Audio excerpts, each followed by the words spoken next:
অর্থনৈতিক প্রতিষ্ঠানগুলোই গায়েব হয়ে যাচ্ছে, ঠিক কিনা বলেন? সুতরাং আমানত রক্ষা হয় না, হারিয়ে গেছে। কিন্তু আল্লাহ তাআলা সফলকাম মুমিনের 5 নাম্বার গুণ বলেছেন আমানত রক্ষা করা, আল্লাযীনা হুম লিআমানাতিহিম ওয়া আহদিহিম রাউন। 6 নাম্বার গুণ বলেছেন ওয়াদা রক্ষা করা। কি রক্ষা করা? ওয়াদা রক্ষা করা। ওয়াদার অবস্থা এমন করুণ পর্যায়ে পৌঁছাইছে, ছোট্ট যদিও এই মাধ্যমে না দিলে ভালো হতো উদাহরণটা, তারপরও মাথায় এটাই আসছে, এটাই বলতে চাই। নির্বাচন আসলে আমাদের নেতারা বিভিন্ন ওয়াদা দেয়, তাই না? হ্যাঁ, নেতারা জনগণের পেছনে পেছনে দৌড়ায়, কিন্তু নির্বাচন গেলে আমরা তার ওয়াদা সে যেন রক্ষা করে, আমরা তার পিছনে দৌড়াই, ঠিক কিনা? এমন করুণ অবস্থা দাঁড়াইছে। কিন্তু আল্লাহ তাআলা সফলকাম মুমিনের 6 নাম্বার গুণ বলেছেন ওয়াদা রক্ষা করা। তারপরে বলেছেন ওয়াল্লাযীনা হুম আলা সালাওয়াতিহিম ইউহাফিজুন।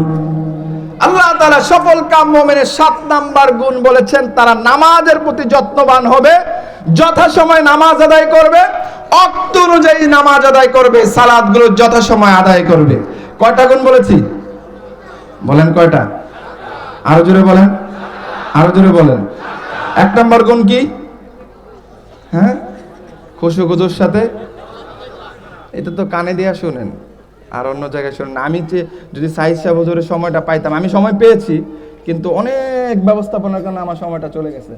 আচ্ছা যাক, সময়গুলো হারিয়ে ফেলেছি। আমি চেয়েছিলাম এটা আজকে প্রতিযোগিতা করব, প্রতিযোগিতায় যে জিতবে, যে ভালো করবে তাকে পুরস্কারও দিতাম।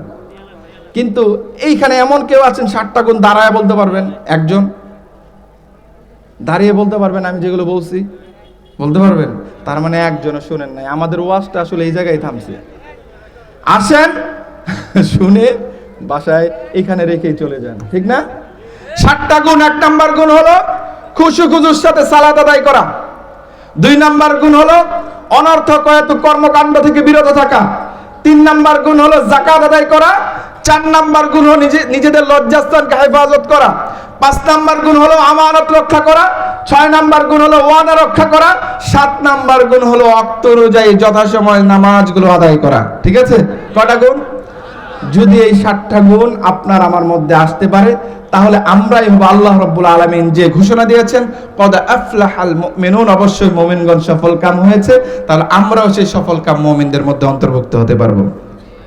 সফলকাম মুমিন হলে কি হবে? আল্লাযীনা ইয়ারিসুনাল ফিরদাউস।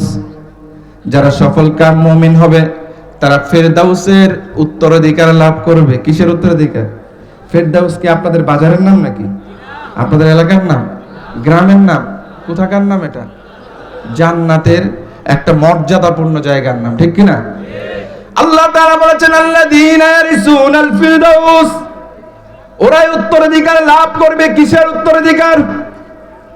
আল্লাযীনা ইয়ারিসুনাল ফিরদাউস উলাইকা হুমুল ওয়ারিসুন, ওরাই উত্তরাধিকার লাভ করবে। কিসের উত্তরাধিকার?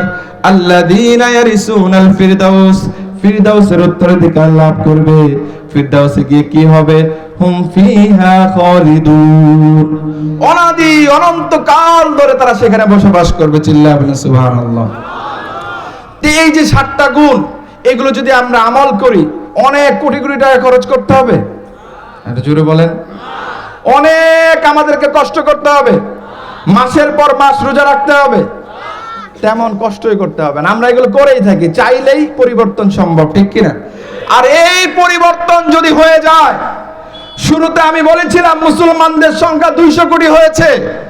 এই পরিবর্তন যদি হয়ে যায়, মুসলমানরা পুরো পৃথিবীকে শাসন করবে, সেটা 200 কোটি লাগবে না, অল্প সংখ্যক মুসলমানরাই পুরো পৃথিবীকে নিয়ন্ত্রণ করবে। চিল্লায়া বলেন ঠিক কিনা?